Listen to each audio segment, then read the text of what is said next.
우리는 지금 유튜브 크리에이터가 인기인 시대에 살고 있는데요. 약 47만 명의 구독자를 보유한 박위 형제의 이야기입니다. 이분이 기독교인인데요. 8년 전에 다들 취업이 어렵다던 그 시절에 인턴으로 일하던 의류업체에서 정직원 합격 통지를 받습니다. 너무 기분이 좋았죠. 야, 이제부터 시작이다. 이제 그랬어요. 그리고 출근하기 일주일 전에 친구들과 함께 앞으로 주어질 성공을 즐기며 늦은 밤까지 만취하면서 놀았는데 이제 술이 취해가지고 필름이 끊긴 채로 그만 건물 2층에서 떨어집니다.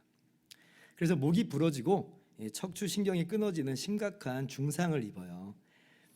축구를 좋아하는 아주 건강한 청년이었는데 하루아침에 전신마비 환자가 된 겁니다. 병원에서는 이대로 이제 목 아래로는 전신마비로 지낼 수밖에 없다. 팔만 움직일 수 있어도 그건 정말 성공적인 결과다. 그런 진단을 받습니다. 너무 끔찍한 상황이죠.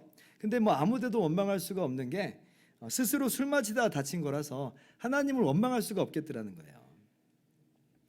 그래서 이제 수술이 이제 잘 끝나고 일반 병실로 갔습니다. 근데 이제 몇 주 후에 정말 기적적으로 새끼손가락이 미세하게 움직였대요.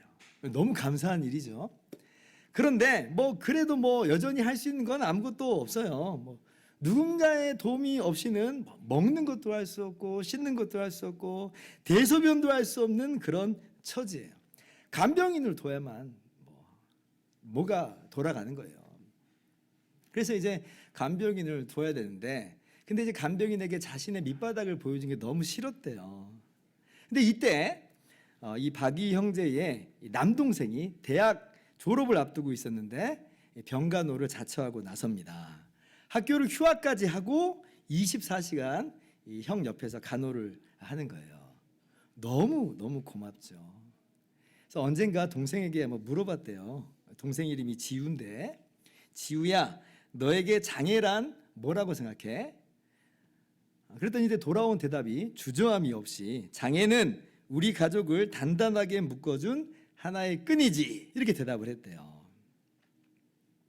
박위 형제의 고백입니다.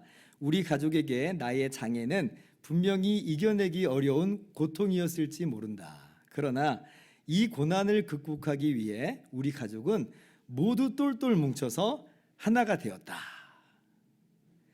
그래서 이제 박위 형제는 이러한 가족의 사랑과 또 교회의 기도를 통해서 절망의 터널에서 벗어나왔고요. 그리고 계속 재활에 전념을 해서 여전히 휠체어 신서이긴 하지만 턱걸이를 할 정도로 이제 회복이 되어서 많은 장애인들에게 희망을 전해주는 귀한 일을 잘 감당하고 있습니다. 그런데 세상에서는요, 이러한 진한 사랑을 나누는 가족도 있는 반면에 전혀 그렇지 않은 가족도 있습니다.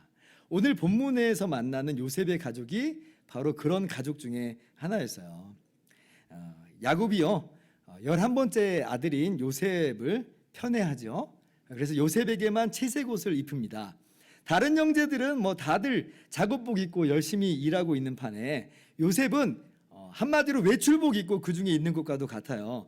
만약에 우리도 그러한 장면을 한번 상상을 해보세요. 얄밉죠? 저건 뭔데 저렇게 돌아다녀? 저거 입고 돌아다녀? 아마 그럴 거예요. 그러니까 단순하게 일하는 상황이라고만 해도 이게 얄미운 판인데, 그런데 이 채색 옷은 뭘 의미하는 거예요? 아버지가 자기들보다도 요셉을 더 사랑한다는 증거잖아요. 그러니까 단순히 얄미운 정도가 아니에요. 훨씬 더 깊은 미움의 감정이 그 안에서 일어나게 됩니다. 자, 37장 4절을 보면 그의 형들이 아버지가 형들보다 그를 더 사랑함을 보고 그를 미워하여 그에게 편안하게 말할 수 없었더라. 요셉의 형들이 요셉을 미워해요. 그래서 어떤 상황이 됐느냐?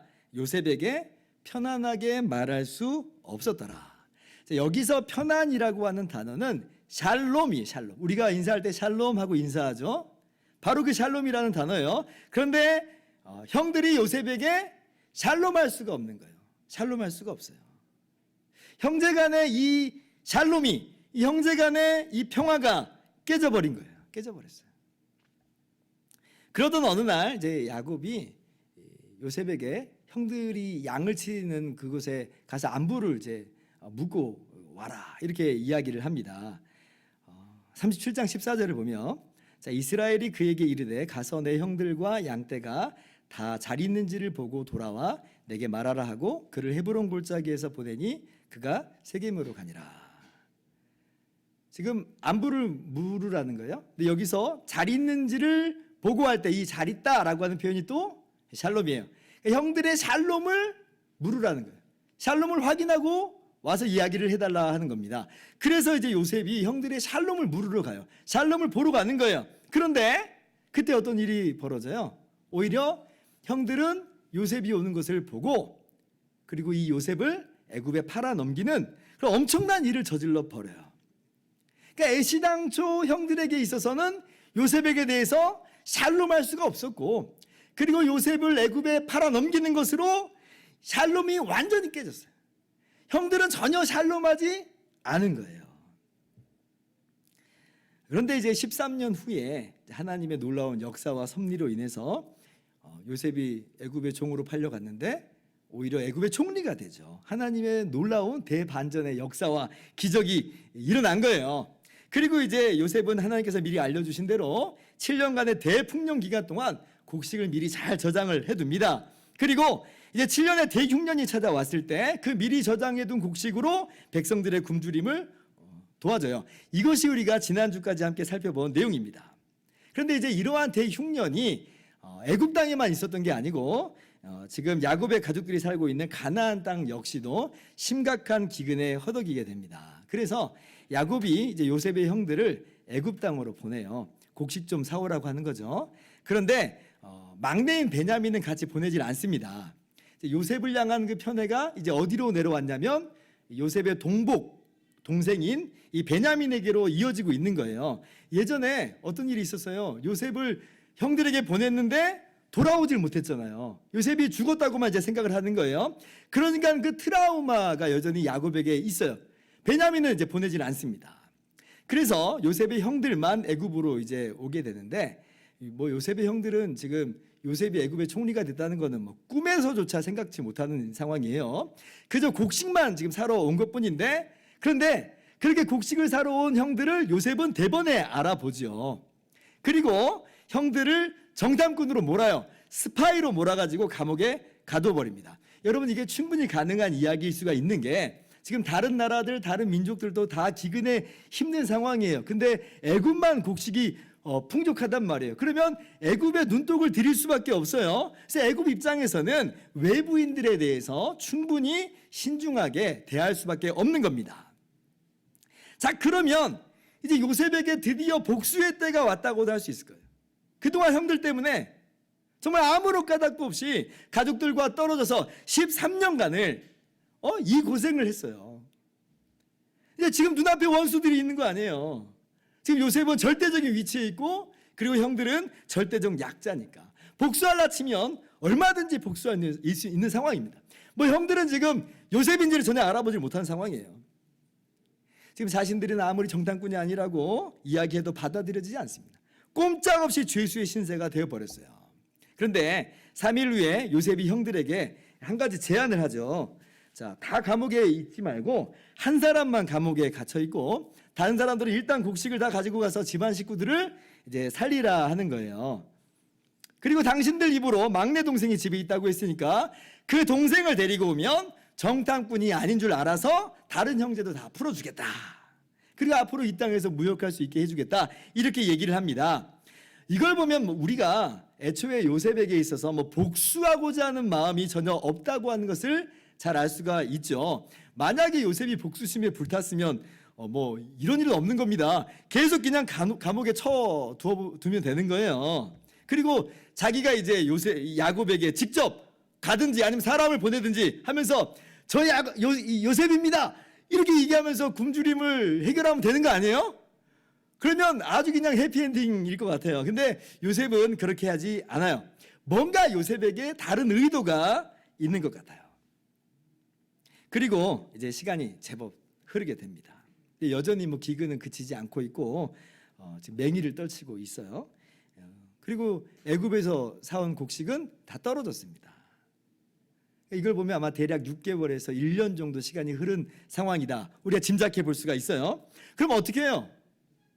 이대로는 굶어 죽게 되잖아요. 그래서 야곱이 다시 이제 아들들 보고 애굽에 가서 곡식을 사오라고 합니다. 근데 여기 난관이 있죠. 어떤 난관이에요? 요셉이 막내 동생을 데리고 와야 된다 그랬잖아요. 그래야지 정탐꾼이 아니라고 하는 그 진실성이 증명되는 것이라 이렇게 이야기를 했습니다. 근데 지금 뭐 안 데리고 가면요, 그때 그냥 끝장인 거예요. 곡식을 사올 수도 없을 뿐더러 도리어 다 정탐꾼으로 몰려서 감옥에 던져지고 어쩌면 목숨까지도 잃을 수 있는 그러한 두려움이 있어요. 근데 이제 야곱이 처음에는 버티죠. 절대로 베냐민만은 뭐 안 된다고, 뭐 가서 잘못되면 어떻겠냐는 그런 마음이 있는 거죠. 20년 전에 그 아픔이 고스란히 녹아 있는 거예요. 근데 아무리 생각을 해봐도 도리어 방법이 없습니다. 그 마음속에서는 사랑하는 베냐민 절대 같이 보내고 싶지 않은데 베냐민이 가지 않고는 다른 가족들이 다 굶어 죽을 판이에요. 그래서 야곱이 결단합니다. 같이 보내겠다는 거예요. 자, 43장 14절 말씀이에요. 같이 한번 읽습니다. 시작. 전능하신 하나님께서 그 사람 앞에서 너에게 은혜를 베푸사 그 사람으로 너희 다른 형제와 베냐민을 돌려보내게 하시기를 원하노라. 내가 자식을 잃게 되면 이르리로다. 내가 자식을 잃게 되면 이르리로다. 지금 야곱이요, 지금 보통 결단으로 보내고 있는 게 아니에요. 잃으면 잃겠다, 죽으면 죽겠다.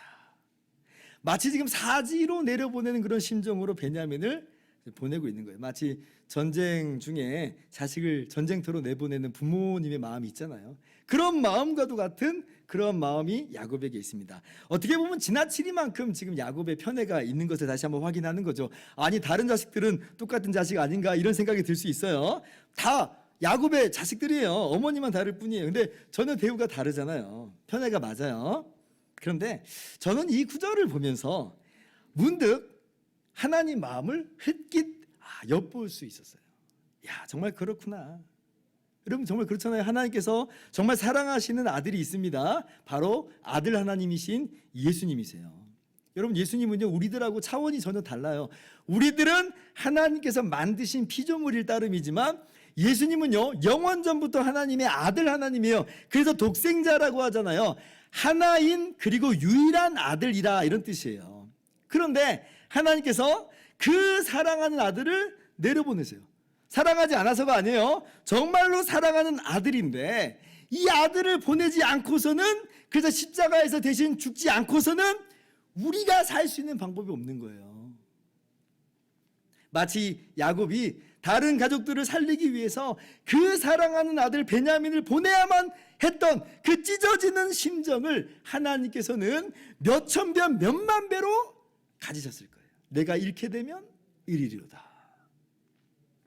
그래서 이 말씀 보면서 야, 하나님이 얼마나 우리를 사랑하시는가, 우리가 얼마나 하나님께 놀라운 사랑을 받고 있는 것인가 다시 한번 생각을 하게 됐습니다.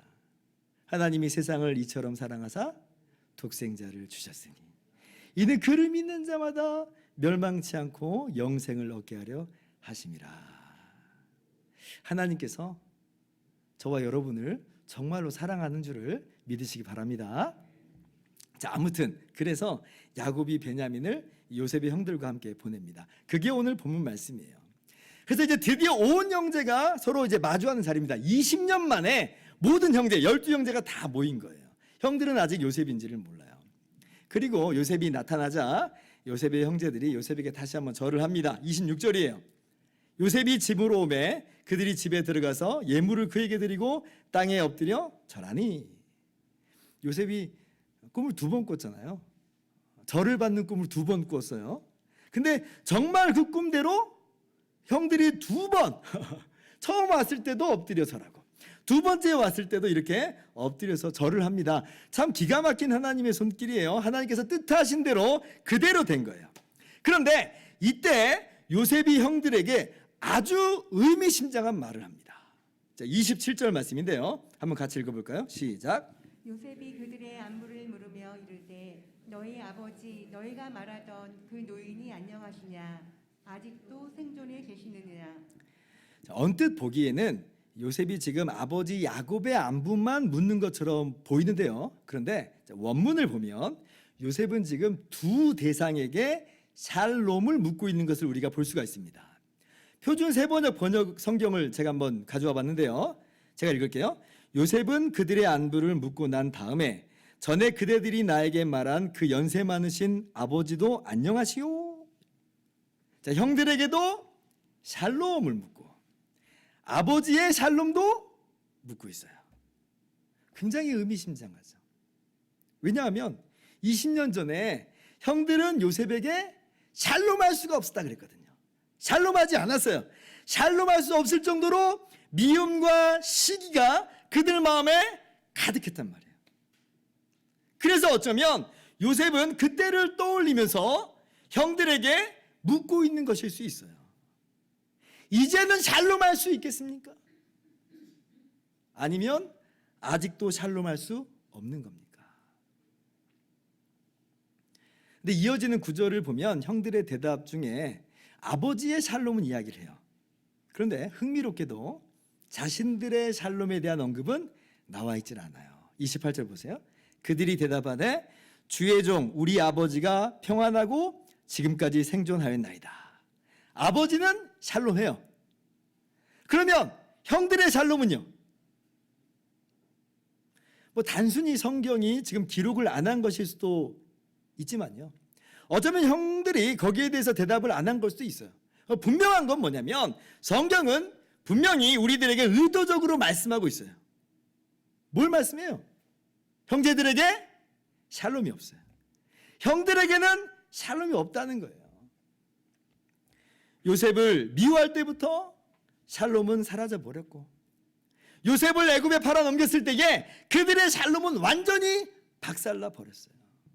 자신들에게나 요셉에게나 샬롬 없는 인생으로 그들의 인생은 전락하게 된 것입니다. 요셉은 그걸 묻고 있는 거예요. 당신들은 샬롬합니까? 20년 전에 형들의 샬롬을 살피러 왔던 요셉이 모양만 달리했을 뿐 똑같이 묻고 있는 거예요. 샬롬합니까? 대답이 없어요. 죄에 매여 샬롬을 잃어버린 우리들의 모습을 단적으로 보여준다 할 수가 있어요. 요셉은 참된 평화, 참된 샬롬을 회복하기를 원했습니다.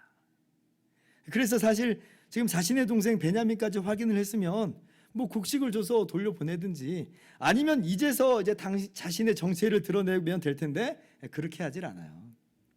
그래서 요셉이 이제 두 가지를 합니다. 첫 번째는 함께 식사를 하는데 베냐민에게는 5배나 많은 음식을 차려줘요.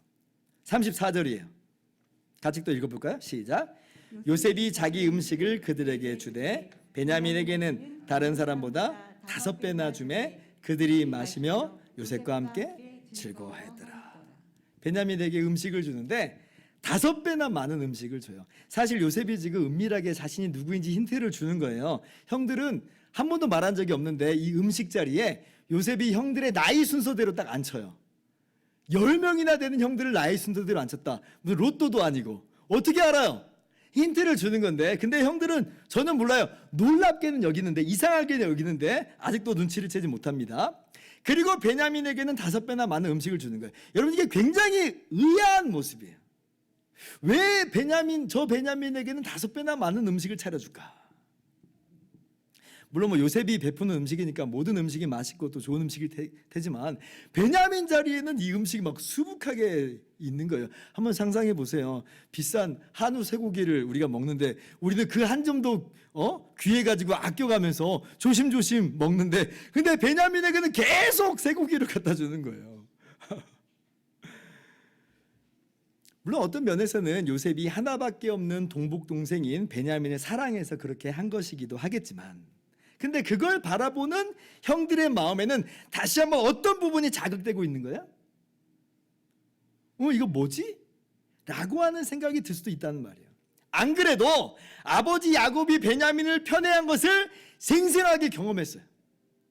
아까까지도 아버지는 베냐민을 보내지 않을 정도로 그렇게 베냐민만 사랑했단 말이에요. 결국 베냐민을 보내긴 했지만 그 과정이라고 하는 것은 형들에게 있어서 굉장히 불편한 그런 내용이었을 거예요. 아버지가 베냐민만 사랑하는 것 같으니까. 그리고 이제 베냐민하고 같이 왔는데 종리라고 하는 사람이 베냐민만 극진히 챙기네. 아니 우리들은 지금 가족들을 먹여 살리려고 이 먼 거리를 벌써 2번이나 찾아온 건데, 처음에 찾아왔을 때는 그냥 감옥에 갇히기도 하고 혼쭐도 나고, 시므온 같은 경우는 다시 올 때까지 계속 감옥에 갇혀 있고, 고생이란 고생은 우리들이 전부 다 했는데, 근데 베냐민은 고생을 하나도 안 했는데 이런 좋은 대접을 받아요. 이런 불공평한 상황이 어디 있어요? 그죠? 마치 베냐민이 받은 이 5배나 많은 음식은 그 옛날 요셉이 입었던 채색옷과도 같아요. 편애 같아요. 왜 그런지 이해가 안 되고 납득이 안 돼요. 그런데 형제들은 더 이상 베냐민을 시기했다, 그런 말씀이 안 나와 있죠. 34절에 그들이 마시며 요셉과 함께 즐거워했더라. 어쩌면 다시 감옥에 갇히면 어쩌나 하는 불안한 마음, 두려운 마음으로, 긴장감으로 이제 왔는데, 근데 이제 그 모든 문제가 다 해결되니까 그냥 그것으로 충분히 만족한 것일 수도 있어요. 우리도 그러잖아요. 큰 문제가 해결되면 밥을 안 먹어도, 밥을 몇 숟갈 안 떠도 그냥 뭐 만족하고 배가 부르잖아요. 그래서 형들이 함께 즐거워하는 것으로 형들이 이전과는 다른 모습이 되었음이 일단 보여졌는데, 그런데 이제 이게 정말 분명한 것인지는 증명이 돼야 돼요. 그래서 요셉이 또 다른 일을 하죠.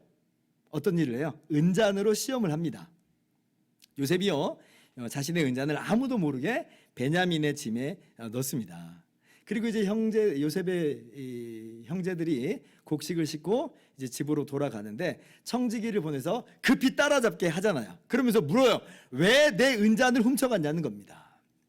그리고 그것이 발견된 사람은 내 종이 될 것이다. 그래요. 다른 사람은 죄가 없다. 발견된 사람만 내 종이 될 것이다. 요셉의 형들은요, 뭐 앞으로 어떤 일이 전개될지 꿈에도 모른 채 당당하게 짐을 풀죠. 자신들은 아니니까, 떳떳하니까. 근데 어때요? 요셉의 은잔이 어디서 나와버려요? 베냐민의 집에서 턱 하고 나와버리는 거예요. 세상에 형들이 얼마나 당황했겠어요. 지금 베냐민의 심정은 또 어떻겠어요? 아마 사색이 되었겠죠. 아니야, 나 아니야, 나는 훔치지 않았어, 나는 결백해, 저를 믿어주세요. 아마 별의별 말을 다 했을 거예요. 그러면 형들은 베냐민을 지금 믿어줬을까요? 베냐민 안 훔쳤다고, 베냐민은 죄 없다고 그렇게 생각할까요? 우리가 잘 모를 일이죠. 그러나 분명한 것은 요셉의 형들이요, 일심으로 옷을 찢어요. 그렇게 슬픔을 표시하고 다 함께 요셉에게로 돌아옵니다. 그리고 요셉에게 이렇게 말하는 거예요. 44장 16절, 유다가 말하되 우리가 내 주께 무슨 말을 하오리까? 우리가 어떻게 우리의 정직함을 나타내리까? 하나님이 종들의 죄악을 찾아내셨으니 우리와 이 잔이 발견된 자가 다 내 주의 노예가 되겠나이다. 먼저는 자신들이 죄인들임을 고백하죠. 하나님이 종들의 죄악을 찾아내셨다. 그리고는 한 덩어리가 돼서 움직이는 거예요. 우리와 베냐민 모두가 다 종이 되겠다. 20년 전에 요셉을 가차없이 애굽의 종으로 팔아버릴 때는 안 그랬잖아요. 그냥 팔아넘겼어요. 근데 그 모습과는 완전히 다른 모습, 다른 태도를 보여줍니다. 요셉이요, 그럴 필요 없다 그래요. 44장 17절 보세요. 요셉이 이르되 내가 결코 그러하지 아니하리라. 잔이 그 손에서 발견된 자만 내 종이 되고 너희는 평안히 너희 아버지께로 도로 올라갈 것이니라. 뭐 그럴 필요 없다 그래요. 은잔이 발견된 자만 내 종이 되면 된다. 자, 여기서 다시 한번 샬롬이라고 하는 단어가 나와요. 베냐민 남겨두고 당신들끼리 샬롬하라는 거예요. 지금 요셉이 말하는 게 그거예요. 베냐민 여기 놔두고 당신들끼리 샬롬해라. 이게 사실은 반문하는 거죠. 과연 그것이 참된 샬롬일 수 있겠느냐? 그것이 정말 참된 샬롬이냐?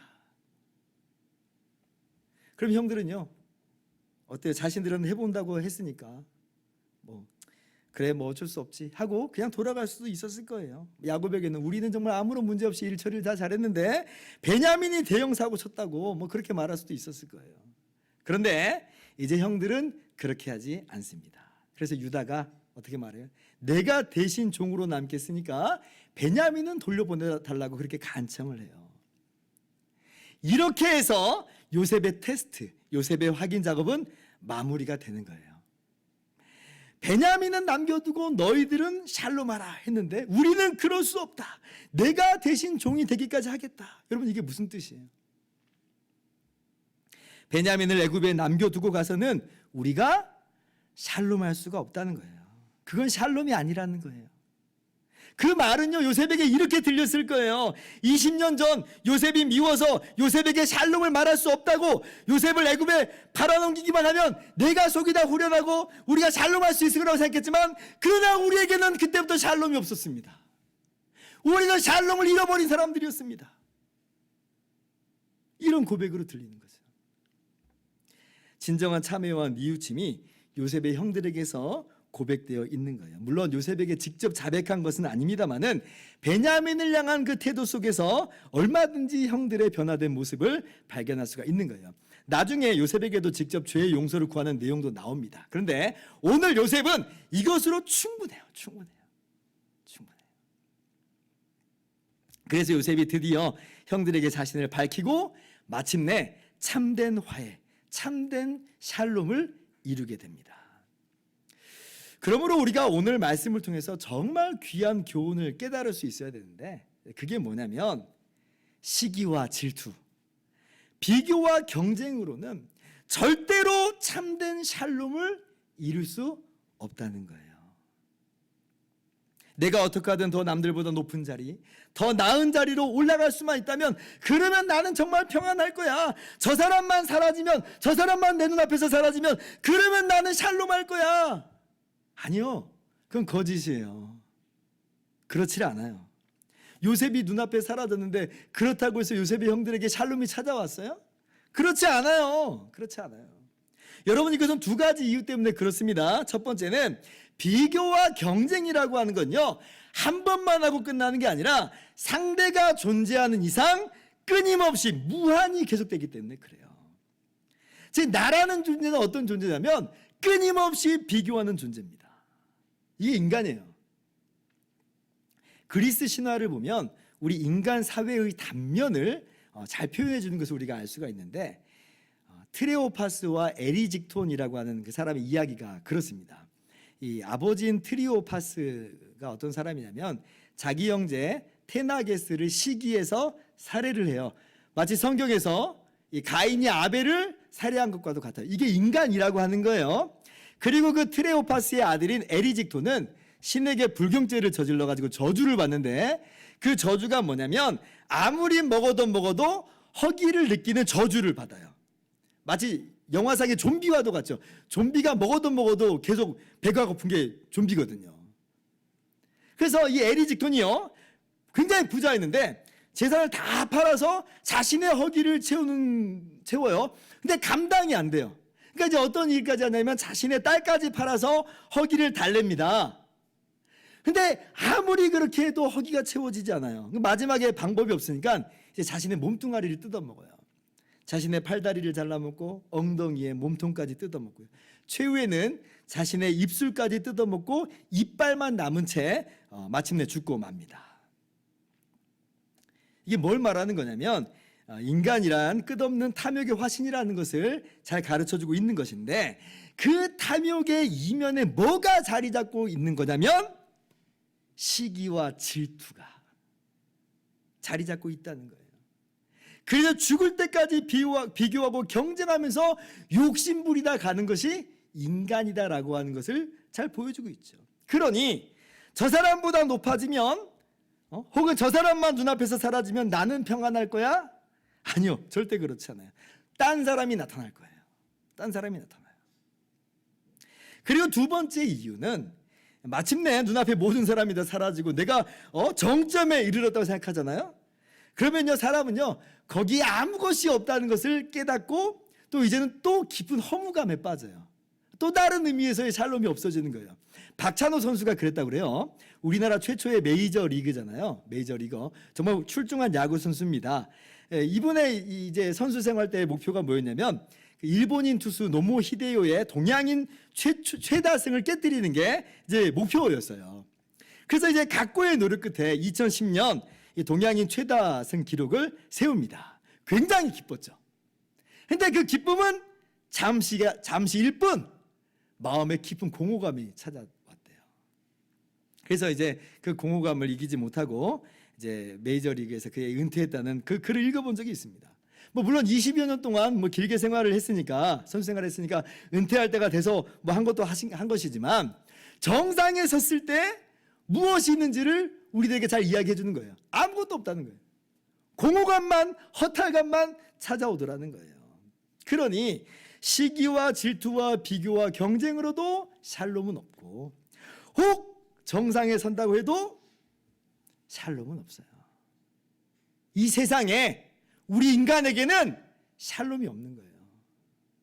그래서 초대교회의 유명한 교부인 어거스틴이 이런 고백을 남깁니다. 주님은 우리가 주님을 향하여 살도록 창조하셨으므로 내 마음이 주님 안에서 쉼을 얻기까지는 마음의 평안을 얻을 수 없습니다. 세상에서는 평안을 얻을 수 없다는 거예요. 오직 주님 안에서만 참된 평안, 샬롬을 얻을 수 있다. 이것이 어거스틴의 고백입니다. 여러분, 세상에서는 참된 평안, 샬롬을 얻을 수가 없어요. 항상 지치고요, 항상 피곤할 따름이에요. 부여에도 그렇고 가난에도 그렇습니다. 그러니 세상에서 내가 샬롬을 얻을 수 있을 거란 헛된 생각은 버려야 돼요. 죄에 빠진 일에 인간에게는 샬롬이 주어져 있지 않아요. 그래서 예수님께서 우리들에게 그 샬롬을 주시고자, 그 샬롬을 회복시키고자 이 땅에 오신 거예요. 요한복음 14장 27절입니다. 평안을 너희에게 끼치노니 곧 나의 평안을 너희에게 주노라. 내가 너희에게 주는 것은 세상이 주는 것과 같이 아니하노라. 너희는 마음에 근심하지도 말고 두려워하지도 말라. 내가 세상이 줄 수 없는 참된 평안을 너희에게 주노라. 오직 죄 없으신 예수님의 십자가 죽으심만이 하나님과 우리 사이에 참된 샬롬을 회복하시고, 그렇게 하나님과 우리 사이에 샬롬이 회복된 것으로 말미암아 그 은혜를 입어서 우리가 다른 사람과도 샬롬할 수가 있게 되는 거예요. 그러므로 사랑하는 성도 여러분, 세상에 속한 모든 헛된 시기심과 질투, 비교와 경쟁의식을 다 내어버리시기를 바랍니다. 옆 사람이 채색 옷을 입었더라도 5배나 많은 음식을 얻는다 할지라도 거기에 마음 뺏길 필요가 전혀 없어요. 인간의 고질병이 시기와 질투예요. 제가 성경을 읽으면서 가장 어이없는 장면 중에 하나가 뭐냐면, 예수님께서 십자가에 달려 죽으시기 전날, 그때까지 제자들이 뭐하고 있는 거냐면 누가 크냐 그 싸움을 하고 있어요. 아니, 예수님은 지금 당장 우리의 모든 죄를 대신하여서 십자가로까지 죽으시는 건데, 바로 그 전날까지도 제자들은 누가 크냐, 누가 잘났냐, 누가 높으냐, 이거 얘기하고 있는 거예요. 심지어는 예수님께서 부활하시고 난 다음에 3번이나 예수님을 모른다고 부인했던 베드로에게 찾아오시잖아요. 회복시켜 주세요. 내 양을 먹이라 사명도 허락하십니다. 근데 그때 베드로가 뭐라고 말하냐면, 사도 요한을 향하며 바라보면서 주님, 이 사람은 어떻게 되겠습니까? 이렇게 얘기해요. 그냥 단순히 그냥 궁금해서 물어본 것일 수 있지만, 도대체 인간이란 어떤 존재인가? 우리가 주님을 바라보지 않으면 우리는 시기와 질투 속에서 샬롬을 이룰 수밖에 없는 존재예요. 우리가 얼마나 죄인인지를 항상 들여다봐야 되고요, 그 죄인된 우리를 주님께서 얼마나 사랑하셨는지 십자가로까지 사랑하심을 바라보고, 그렇게 우리를 존귀하게 하신 것을 바라볼 때에 그래야지 우리가 샬롬을 누릴 수가 있어요. 시기와 질투, 미움과 증오, 비교와 경쟁 어떻게 이길 수 있는가? 항상 주님을 보는 거예요. 우리의 죄인됨과 주님의 십자가를 바라보고, 그렇게 우리가 하나님의 영광스러운 자녀가 되고 영광의 나라를 기업으로 얻는 것을 날마다 바라보고 묵상하는 것으로만, 그 복음으로만 우리는 샬롬하게 됩니다. 오늘 이러한 샬롬이 여러분 마음 가운데 가득 넘치기를 주님의 이름으로 축원합니다. 우리 함께 찬양하면서 기도하는 시간을 가졌으면 좋겠어요. 오직 예수뿐이네라고 하는 이 찬양입니다. 참된 평안과 위로 내게 주신 주 오직 예수뿐이네. 우리가 고난도 고난이지만 우리 가운데 있는 근본적인 이 마음 뭐냐면, 고통은 뭐냐면 왜 내게만 이게 이제 우리의 마음이에요. 그러니까 거기에는 평안이 없어요. 주님을 바라봅시다. 우리의 죄를 대신해서 십자가에서 죽으신 주님을 바라볼 때 거기에서 하늘로부터 오는 평안이 와요. 세상이 알 수 없는 위로가 주어지는 거예요. 상황은 아무것도 안 바뀔지라도 그래도 괜찮아요. 왜냐하면 주님 때문에. 함께 찬양합시다. 은혜 아니면 살아갈 수가 없네. 복음마저도 다 주의 것이니 세상 평안과 위로 내게 없어도 예수 오직 예수뿐이네. 크신 계획 크신 계획 다 볼 수도 없고 작은 고난에 지쳐도 주께 묶인 나의 모든 삶 버티고 견디게 하시네. 은혜 아니면 살아갈 수가 없네. 나의 모든 것 다 주께 맡기니 참된 평안과 위로 내게 주신 주 예수 오직 예수뿐이네. 크신 계획 다 볼 수 없지만 크신 계획 다 볼 수도 없고 작은 고난에 지쳐도 주께 묶인 나의 모든 삶 버티고 견디게 하시네. 은혜 아니면 살아갈 수가 없네. 나의 모든 것 다 주께 맡기니 참된 평안과 위로 내게 주신 주 예수 오직 예수뿐이네.